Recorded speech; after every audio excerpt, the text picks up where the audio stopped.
नमस्कार. इझी कुकिंगमध्ये आपल्या सर्वांचं मनःपूर्वक स्वागत.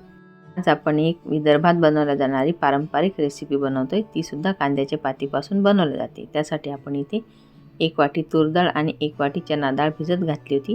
ती भिजवलेली चणा डाळ आणि तूर डाळ पाणी न घालता जिरे लसूण घालून जाडसर वाटून घेतलेली आहे आणि त्यामध्ये कांद्याची बारीक कापून घेतलेली हिरवीगार अशी पत्ती घालायची. आपल्या आवडीनुसार लाल मिरची पावडर, हळद आणि चवीनुसार मीठ घालायचं.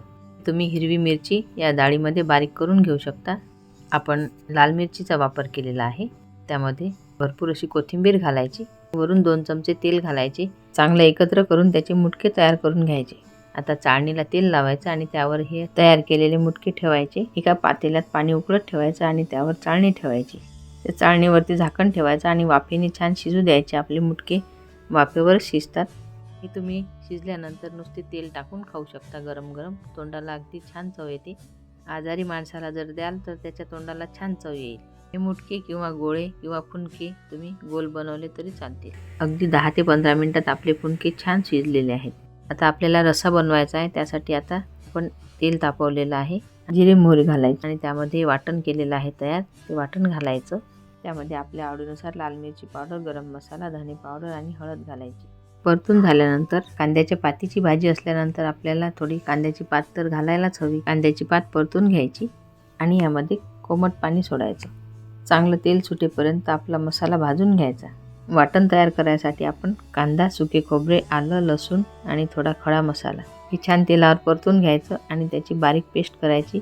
अशी ही पेस्ट भाजून तयार झालेली आहे. त्यापासून आपला रस्सा तयार होईल. मसाल्याला छान तेल सुटलेलं आहे.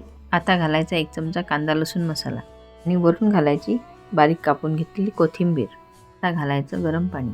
आपल्या आवडीनुसार रस्सा दाटसर किंवा पातळ आपल्याला हवा तसा करून घ्यायचा. पाणी घालून झालेलं आहे. आता रश्श्याला छान उकळी आलेली आहे.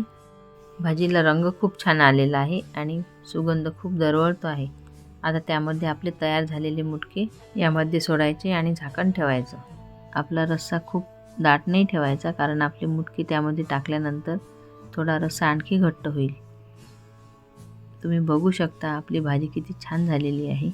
जेवढी दिसायला सुंदर आहे तेवढीच ती खायला सुद्धा खूप स्वादिष्ट आहे. तुम्ही अगदी भातासोबत किंवा भाकरी चुरून ही भाजी खाऊ शकता. लहान मोठे सर्वांनाच आवडेल अशी आजची रेसिपी आहे. चवीनुसार मीठ घालायचं. चांगली उकळी येऊ द्यायची. अशा प्रकारे कांद्याच्या पातीचे मुटके आणि रस्सा तयार झालेला आहे. याआधी सुद्धा आपण सुकी आणि पातळ अशा 3 प्रकारच्या रेसिपीज बघितलेल्या आहेत. त्यासुद्धा आपल्या चॅनलवरती आहेत. त्यासुद्धा तुम्ही बघू शकता.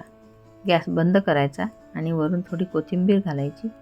सर्विंग बाउलमध्ये काढून घ्यायची. आज ही जरा वेगळी भाजी बनवलेली आहे म्हणून तुमच्यासोबत शेअर केली.